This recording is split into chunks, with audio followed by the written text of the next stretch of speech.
Tingnan nyo naman, pagka sa grotto, naka-separate yung kanyang halin. So, ganyan. Crispy, tapos yung pang-grotto or egg. Tapos lagyan niya na lugaw. Diba? Yummy!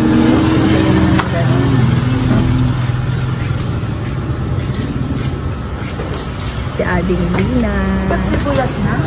Tama.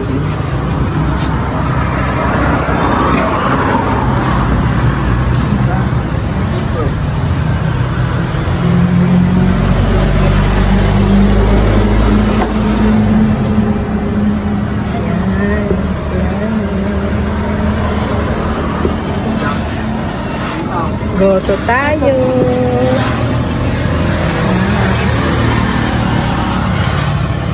Good morning again.